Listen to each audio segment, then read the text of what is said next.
Welcome to the UIAAA Connection podcast. Hometown Ticketing is proud to be the exclusive sponsor of the UIAAA Connection podcast and to provide schools nationwide with the best options for digital ticketing for their events. Visit their website at hometownticketing.com to learn how they can make digital ticketing possible and simple at your school. Thank you to Hometown Ticketing for their exclusive sponsorship of the UIAAA Connection podcast. Welcome back to another edition of the UIAAA Connection. I'm your host, Mark Hutch Hunter. Today we have as our guest, Mark Stuckenschneider, Director of Athletics at Pinnacle High School down in Price, Utah. Welcome to the podcast, Mark. Hutch, thank you for having me. I appreciate it. Let's begin by having you share with our audience here in Utah and across the nation where you grew up, where you went to college, your first job, etc. Okay. I actually grew up in Salt Lake City, graduated from Olympus High School here, and then was able to go on to Southern Methodist University in Dallas, Texas for my bachelor's degree. I earned my teaching degree at the University of Utah in elementary and special education. And now I'm currently actually working on my master's degree in physical and sport education through USU.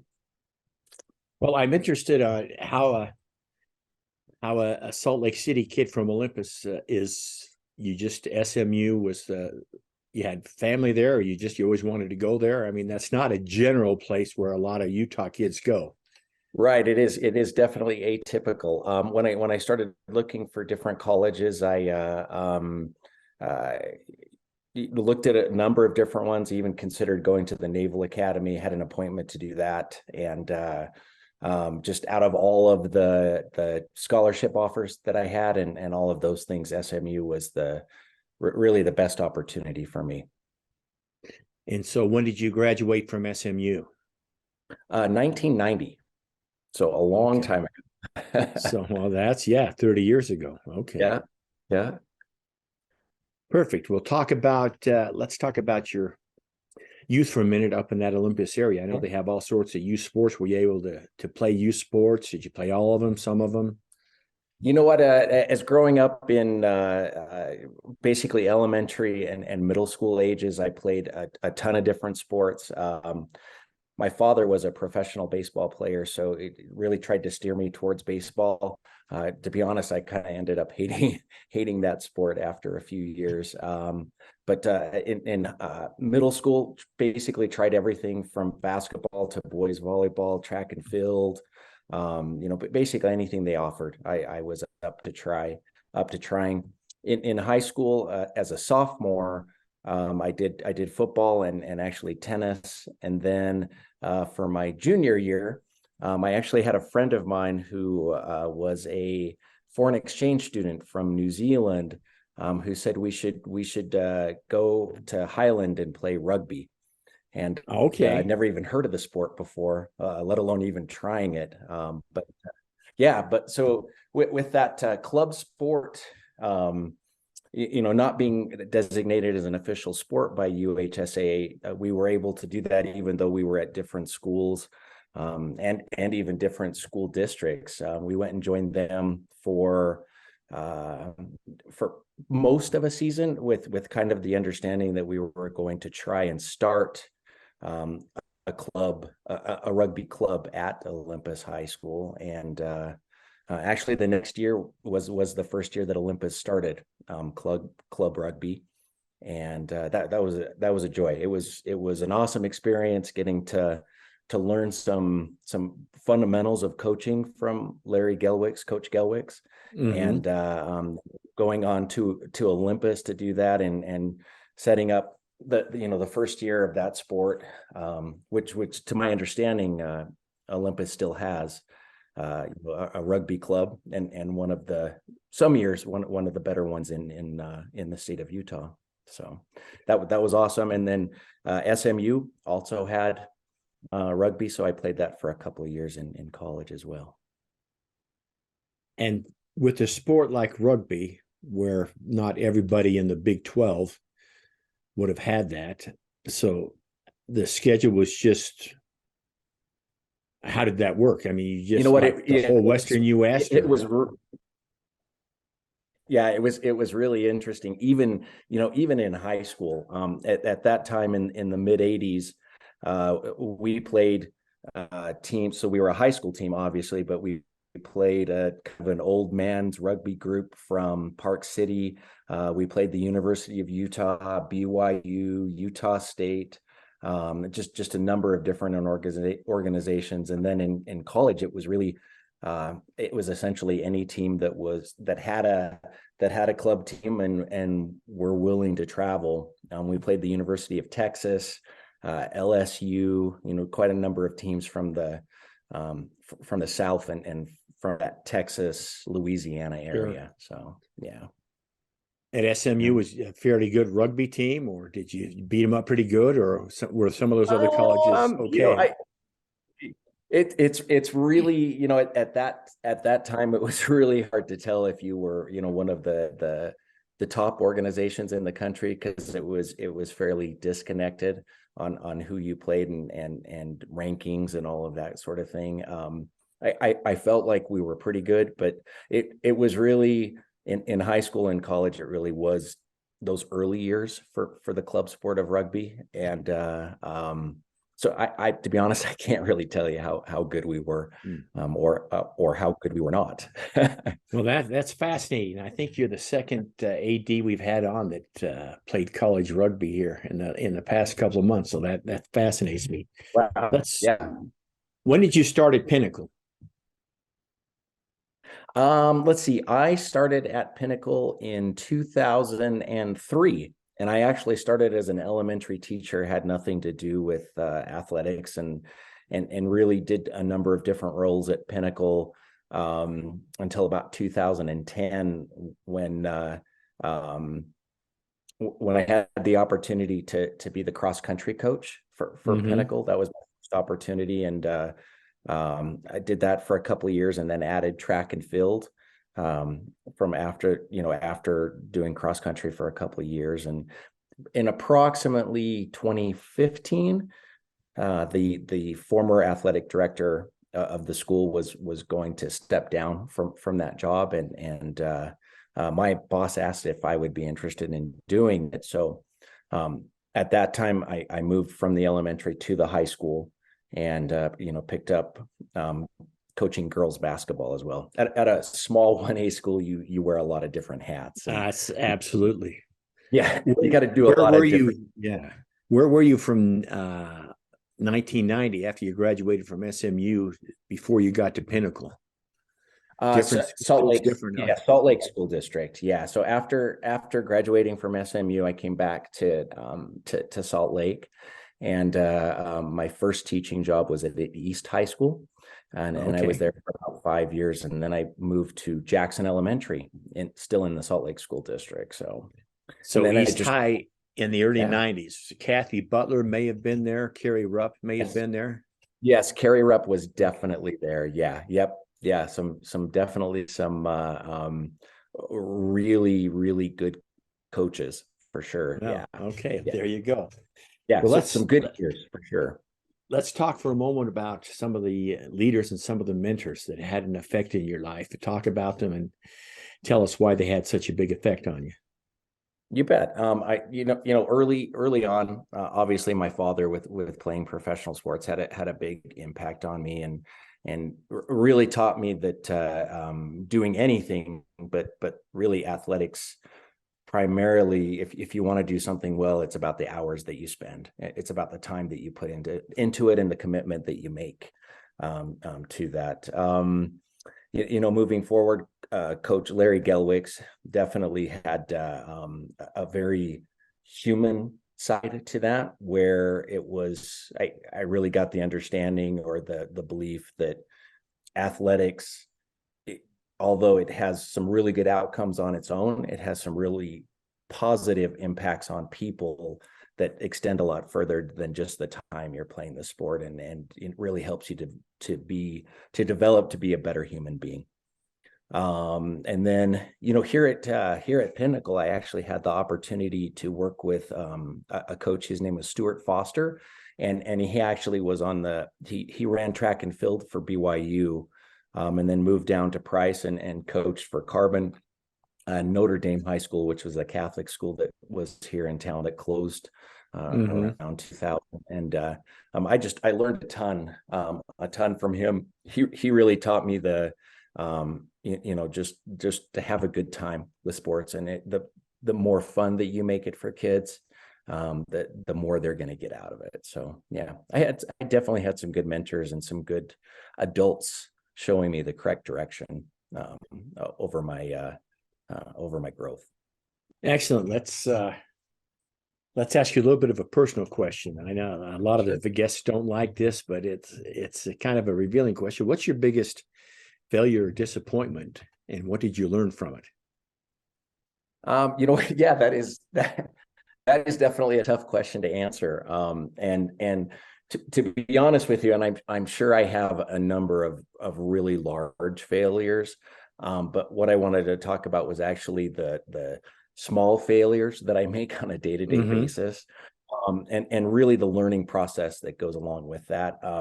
I've made it a habit to every day when I go home from work or driving home from the school, I review my interactions with people from that day, and I try to figure out which one I would change in the future. Working with teenagers and athletes and parents and all the staff and all of that, it's not like we're making widgets.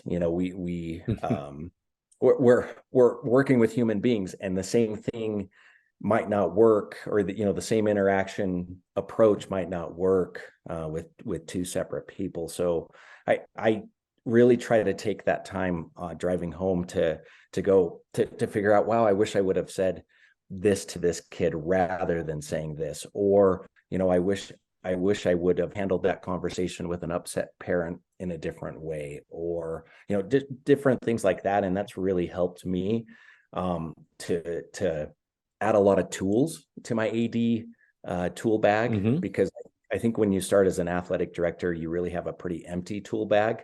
I know for me, I just had a hammer in there, and hammers aren't always the best tools for handling plumbing, for example. Exactly. So, it really is kind of a process of just adding more tools to your tool bag, and that's really what I try to use that learning process home or driving home. So, well, thank you for sharing that. Let's talk for a moment about the job of athletic administrator. You've been one for going on 7-8 years now. I want to know, in your world, a smaller school 1A, but that's still a huge job, how has it changed since you started in 2015? I would say really two things have changed quite dramatically. And I think part of it's a little bit with COVID, but all of the technology, even this podcast that we're doing right now, I don't know necessarily would have happened in the exact same way in 2015.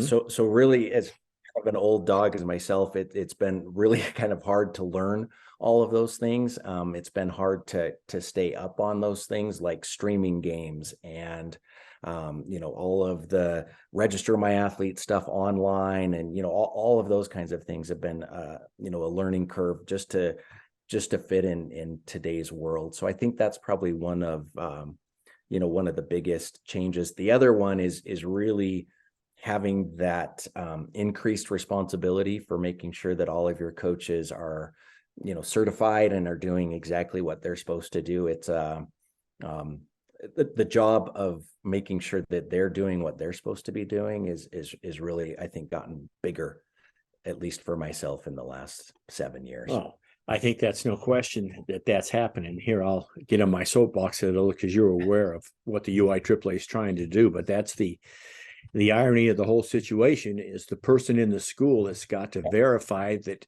the coaches are all certified requires no certification. And I know people on this broadcast are tired of hearing that from me, but that's something we're still working on. So thanks so much for sharing that. Let's talk for a minute about your time serving on the athletic director executive committee and how you got involved in that, how you got involved in the UIAAA, and talk about the workings of that and how it's made an effect on your your job as an AD? Yeah. Really, I have to be honest, I wasn't even aware of UIAAA or ADEC until basically had a call from the person that was in charge that year. And for the life of me, his name slips my mind. I apologize for that. But he just asked if I would be willing to represent Region 19 at the ADEC meeting. And I thought, hey, that would be great. It would give me some more information so that I'm more informed to do my job, and that I would be able to disseminate that and pass that on to the other athletic directors that are in this far southeast corner of Utah. And it's been really good. I've learned a ton. To be honest with you, I think the best outcome or the most important part of it are the connections that I've made. It's the networking, sure. Yeah, the networking is huge, especially for such a small school as myself. Our nearest school is Green River, and they're an hour away, and it's not like we can get together and have lunch and talk about or figure out an hour away on the absolute worst stretch of highway in the United States. You pass Wellington, and from Wellington to Green River is just barren. But I digress. I'll let you. No, that's very true. But our furthest school away is Navajo Mountain, and it's about 7.5 hours of a drive, and you have to go out of Utah into Arizona and then come back. To get to it. So it's not like we can get together and have lunch on a regular basis. But I really feel like the networking that the state convention and that the just the monthly meetings with ADEC and just being able to have conversations with people who share the same struggles as myself, that's really been the most helpful. So that's good. And I'll put in a plug for your principal. I know I see her all the time up at the executive committee, and I had spoken to her on occasion before we got you on the executive committee, and about how important that was. So that's shout out to her, and shout out to both of you. Yeah, Roberta Hardy does a fabulous job. Really wonderful job. What's one common myth about being an athletic director that you would like to debunk? I think one common myth, and I wouldn't necessarily say that that's true in our circles or even at schools, but I have a lot of friends, a lot of family members, extended family members who think that I truly have the easiest job in the world.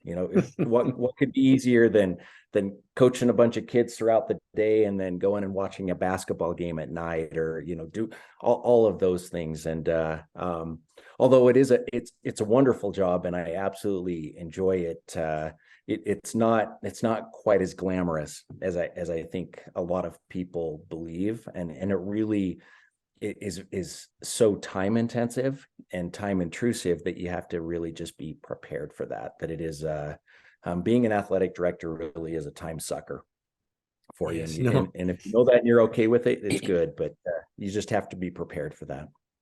No question. Thank you for sharing that. I think that's probably one of the most common answers we get when I ask that question is, well, people just think, well, you just have to go to a ball game and that's it. I mean, they have no idea what goes into it, getting the officials there, the setup. I mean, just for that one ball game, in addition to everything else you do. So that is a great answer. Mark, what's the favorite part of your job? So it's the same part that's probably my biggest headache is interacting with people. I really have a different job every day that I go to school. Every outcome, every situation is a little bit different. So I really like that. I really am not very happy when I do a repetitive job. So that's really good. I also think it's really nice to see kids develop and to help them develop in a way that's so that they can become a contributing member to our society. So I think that's one of the biggest things. So having some of those positive outcomes on kids and really making them want to graduate from high school and continue into college, and for some of them even playing athletics at the collegiate level. Well, thank you for that insight. Let's finish up with a couple of questions here. The first one being, you've got 2 suggestions for a brand new athletic administrator, and they need to follow these 2 suggestions in order to be successful. What would your 2 suggestions be to ensure success for a first or second year AD? Okay, I would go back just a little bit to something we had talked about a couple of minutes ago.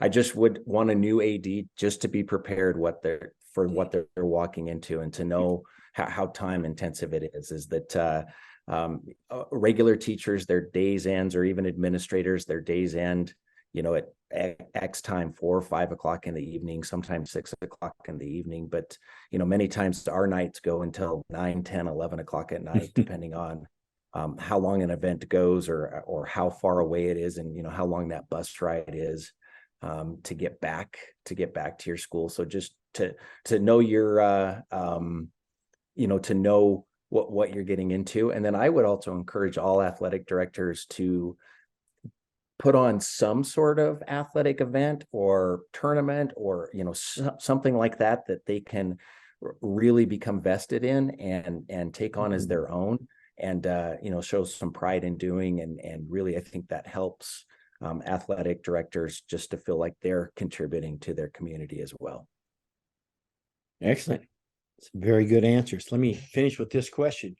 Mark, what question should I have asked you that I failed to ask you? You know what? That's a good question. I can't really think of anything off the top of my head. Things are going really well here for us at Pinnacle, and Hutch, I got to be honest, I can't think of a question that you missed. That's great. Well, that's great. Great for me, and that's great for you. So on that note, we will end this edition of the UIAAA Connection. Once again, our host has been Mark Stuckenschneider, the Director of Athletics at Pinnacle High School in Price, Utah. Mark, thanks so much for being on the podcast today. And thank you so much for having me. It's been a pleasure. I appreciate it. For our listeners, we hope you tune in again next week for another edition of the UIAAA Connection.